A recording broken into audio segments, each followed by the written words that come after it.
Hi Cancer, this is Jov. Welcome po sa ating channel. By the way Cancer, this is your timeless reading. Gamitin ang reading na ito bilang gabayin lamang. Tandaan Cancer, ito po ay general reading.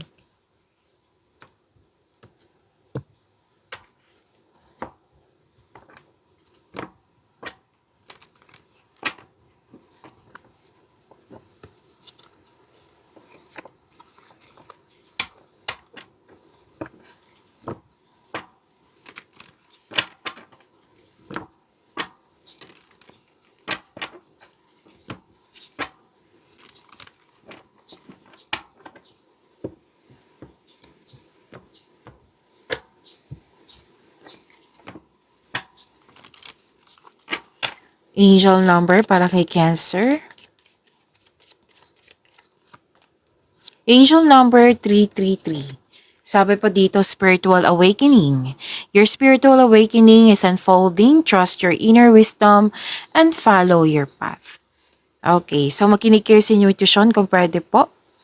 Kasi para ituro sa iyo yung tamang daan patungo sa success.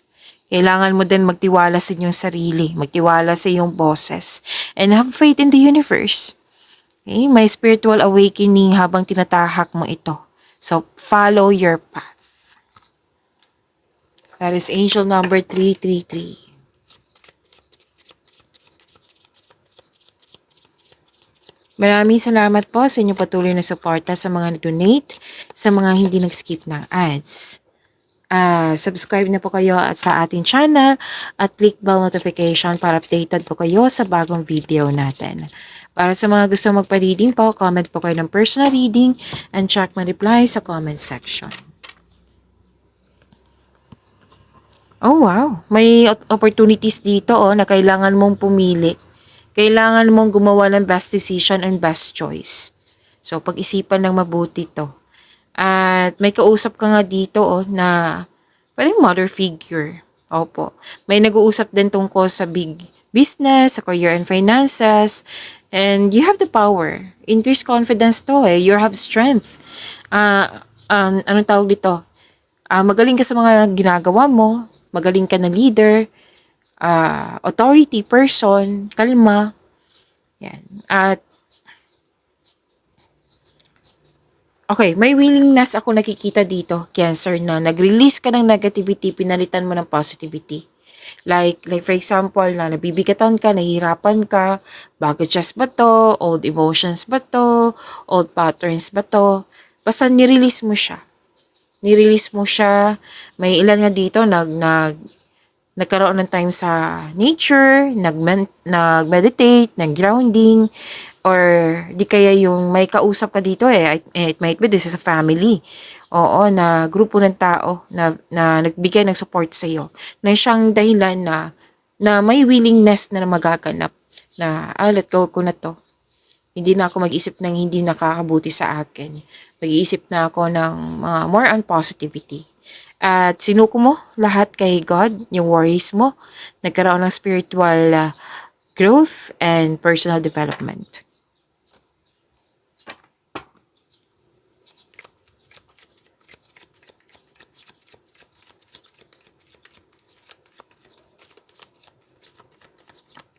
Energy.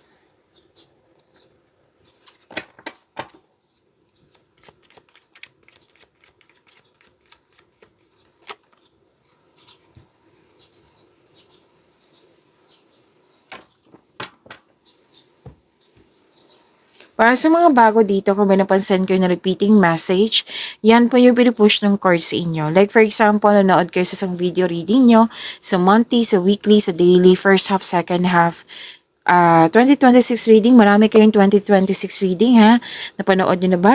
Cancer, at dito din, at may napansin kayo na repeating message, yan po yung pinupush ng cards sa inyo na kailangan yung bigyan ng atensyon, solusyon at aksyon kung maaari po. So na yung energy ni Cancer.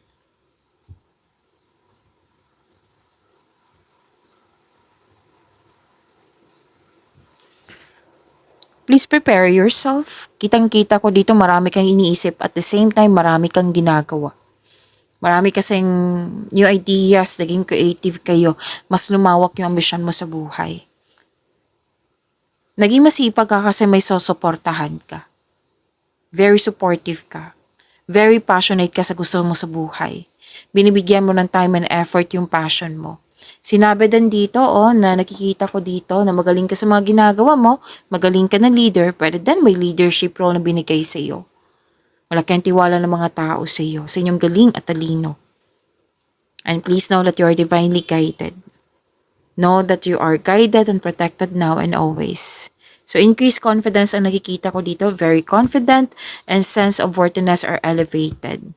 So ito yung sinabi kanina na magkakaroon siya ng personal growth and lalo na improvement sa connection sa isang tao.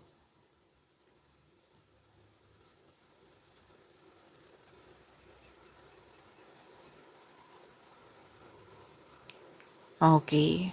Dalawang card kasi nagsabi dito at dito din. You have the power, authority, stability, kalma kayo, at magaling kayo na leader.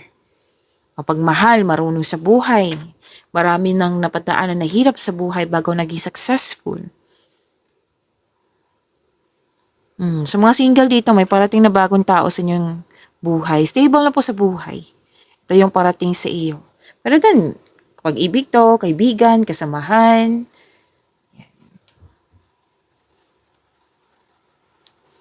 Dalawang card mismo nagsabi dito na magaling ka sa mga ginagawa mo, magaling ka na leader, maraming naniniwala sa iyo. Sa iyong strength and skills kasi marami ka nang napatunayan. Marami ng positive contribution dyan na yan yung dahilan na nakilala ka. So fame, that is fame. You're making tremendous sa mga ginagawa mo, sa career ba, sa love life ba, sa personal life, nag-level up. Kumbaga, this is growth, this is maturity also.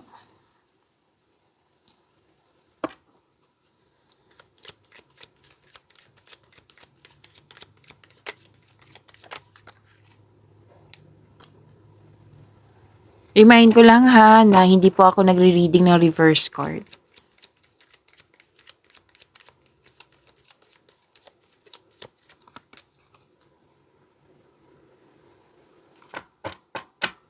So this is about your career and money, Cancer.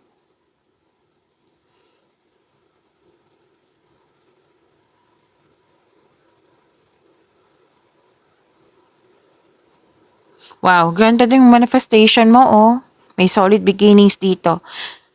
May nakita ko dito, marami akong nakikita dito, Cancer. Natanggap sa trabaho, any kind of application natanggap po. Pwede kakasimula sa negosyo, kakasimula sa trabaho. Ang sabi ng card dito, kasi nakita ko yung sipag mo dito, na very focus ka talaga.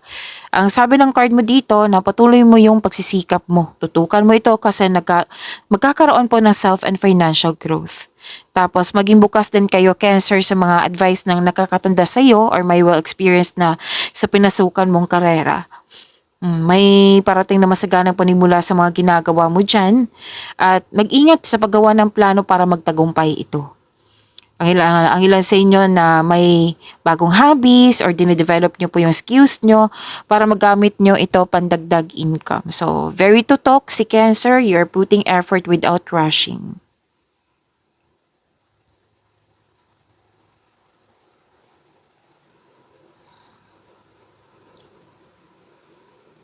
Oo. Di ba sinabi ko kanina na you're putting effort without rushing, hindi ka nagmamadali. Pero nakikita ko dito na tuloy-tuloy Tuloy-tuloy siya, quick action, tuloy-tuloy na hindi nagmamadali. Isang maraming alok o idea ang darating sa'yo. Yun nga, sinabi dito at sinabi din dito na busy ka. Na iparating na exciting opportunities. Yes, financial stability, kitang-kita ko dito. Nagkaroon ng abundance sa kaperahan mo ngayon. May mabilisang desisyon, may darating na mensahe, may parating na blessings, magbibigay saya sa iyo. May ganap nga na travel dito. Or pwede din na connection sa malayong lugar.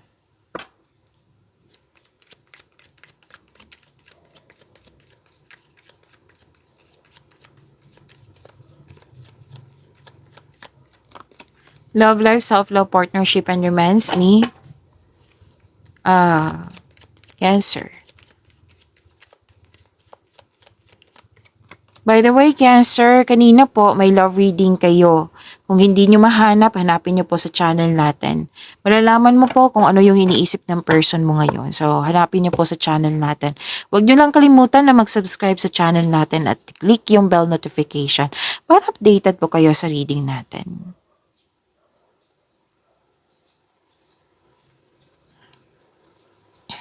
Naka-receive kayo ng love messages. Sweetness, you're showing your kindness to everyone, naging sensitive, malakas ang iyong intuition. So, another card na naman nagsabi dito sa mga single na good news sa inyo kasi may nagpaparamdam or parating sa iyo na romance. Yes, pero then enjoy na enjoy ka sa mga ginagawa mo ngayon kasi may bagong passion ako nakikita dito. Para sa mga relasyon sa buhay mag-asawa, may sasabihin ang iyong partner na mag-set kayo ng date or outing.